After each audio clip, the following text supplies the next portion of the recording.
ছোলা ভুনাটা আমাদের সবারই প্রায় পছন্দের একটি খাবার। বিশেষ করে মুড়ি মাখার ক্ষেত্রে ছোলা ভুনাটা দিলে খুবই ভালো লাগে। তাই আজকের পর্বে আমি আপনাদের জন্য নিয়ে এসেছি আমার ঘরোয়া পদ্ধতিতে আমি কিভাবে ছোলা ভুনা করে থাকি সেই রেসিপি নিয়ে। হ্যালো এভরিওয়ান, আসসালামু আলাইকুম। আমি ইভা আবারও চলে এসেছি আপনাদের মাঝে আরও একটি নতুন রেসিপি নিয়ে। আশা করি বরাবরের মতো আমার রেসিপিটি আপনাদের কাছে ভালো লাগবে এবং সবাই বাসায় ট্রাই করবেন। আমি বাসায় যেভাবে ছোলা ভুনাটা করে থাকি এটা কিন্তু আমার বাসার সবাই খুবই পছন্দ করে।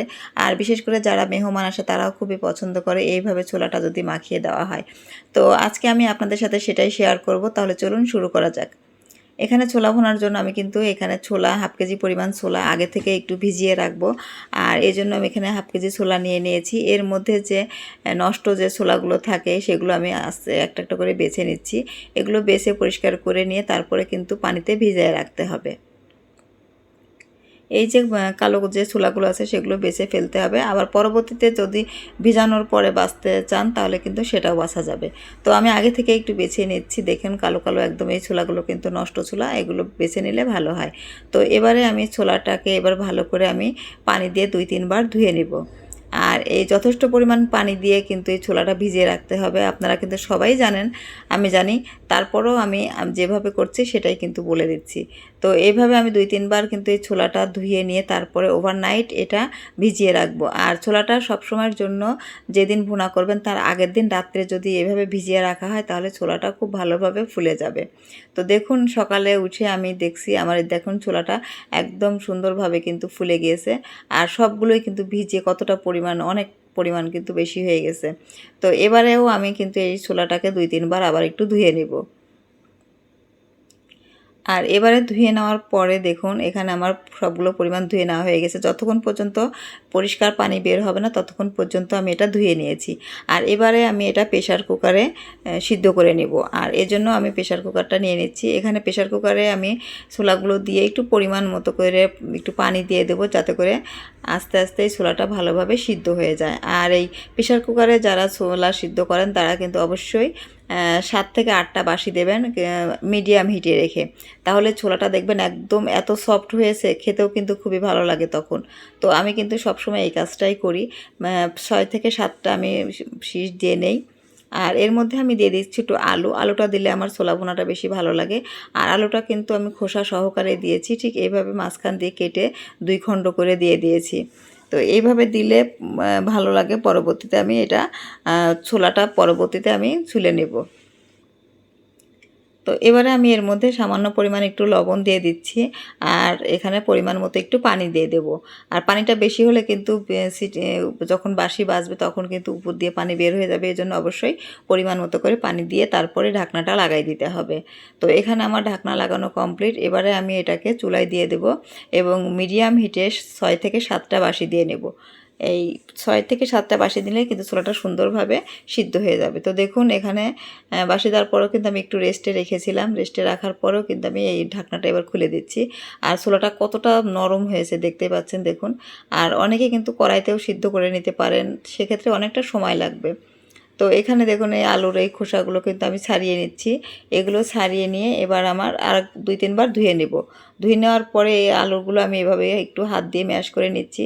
আর এই আলুটা আমি ছোলার মধ্যে যদি যখন দেই তখন আমার ছোলা ভুনাটা কিন্তু খুবই ভালো লাগে। তো এবারে ফ্রাই প্যানে পরিমাণ মতো একটু সাদা তেল দিয়ে এর মধ্যে আমি পেঁয়াজ কুচি দিয়ে দিচ্ছি। আর পেঁয়াজ কুচি দেওয়ার পরে এখানে আমি কিছুটা রসুন কুচি দিয়েছি, কিছুটা কাঁচামরিচ দিয়েছি। আর এখানে আমি কয়েকটা এলাচ এবং তেজপাতা দিয়ে দিচ্ছি। আর এগুলো কিন্তু আমি একটু ভালোভাবে একটু ভেজে নিব।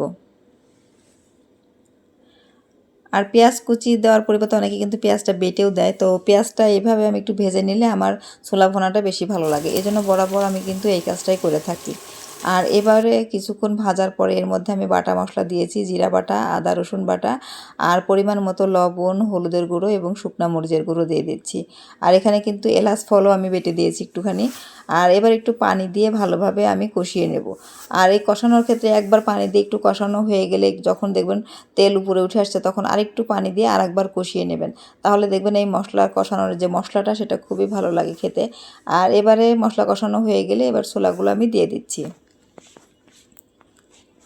এভাবে বারবার করে একটু নাড়াচাড়া করে ছোলাগুলো একটু কষিয়ে নেব আমি। আর এই ছোলা ভুনাটা আমি যখনই করি তখন একটু বেশি পরিমাণেই করি, কারণ একদিন করে রাখলে 2-3 দিন খাওয়া যায়। আর বিশেষ করে এই রমজান মাসে তো আমি এই কাজটা প্রতিনিয়তই ফলো করে থাকি।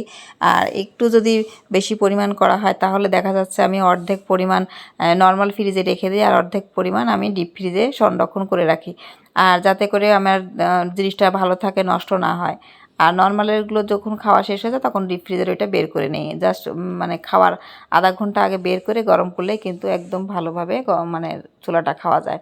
তো এবারে কিন্তু আমার ছোলাটা কষানো হয়ে গেছে এবং আমি পরিমাণ মতো একটু পানি দিয়ে দিয়েছি, আর এই পানিটা শুকায়ও যাবে এবং ছোলা ভুনাটাও কিন্তু আমার কমপ্লিট হয়ে যাবে।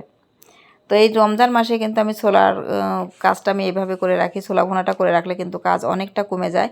তো আমার মতো কারা কারা এরকম ছোলা ভুনা করে 3-4 দিন ধরে খান রমজান মাসে, তারা অবশ্যই আমাকে কমেন্ট করে জানাবেন। তো ইতিমধ্যেই দেখতে পাচ্ছেন আমার কিন্তু পানিটা বেশ খানিকটা শুকাই গেছে, আর আমি যেহেতু ফ্রিজে অর্ধেক পরিমাণ রেখে দিব, আর এজন্য কিন্তু একটু ঝোল ঝোল টাইপেরই রাখতে হবে, আর বাকিটা আমি একটু শুকাই নেব। তো এখানে দেখুন বাকিটা পরিমাণ মতো আমি শুকাই নিয়েছি, আর এর মধ্যে আমি এবার একটু পরিমাণ মতো শসা কুচি, টমেটো কুচি, পেঁয়াজ কুচি, কাঁচামরিচ কুচি, ধনেপাতা কুচি এগুলো দিয়ে সুন্দরভাবে একটু মাখিয়ে নিয়েছি। আর এরকম মাখিয়ে নিলে কিন্তু এই ছোলা ভুনাটা এমনিতেও এরকম খাওয়া যায়, আবার মুড়ি দিয়েও কিন্তু ভালো লাগে। আর রমজান মাসে যদি এরকম ছোলা ভুনা থাকে তাহলে কিন্তু এই যে টমেটো, তারপরে শসা, ধনেপাতার এগুলোর মিশ্রণে যদি আপনি মুড়িটা মাখান তাহলে কিন্তু খুবই ভালো লাগে মুড়িটা খেতে। তো আজকের মতো আমার এই রেসিপিটা এখানেই শেষ করছি। তো আমার এই রেসিপিটা কাদের কাছে ভালো লেগেছে অবশ্যই কমেন্ট করে জানাবেন। আপনাদের একটা লাইক কমেন্ট আমাকে সামনের দিকে এগিয়ে নিয়ে যেতে অনেকটাই অনুপ্রাণিত করে। তো আজকে এখানেই বিদায় নিচ্ছি, সবাই ভালো থাকবেন, সুস্থ থাকবেন, দেখা হবে নেক্সট কোনো রেসিপিতে। সেই পর্যন্ত আল্লাহ হাফেজ।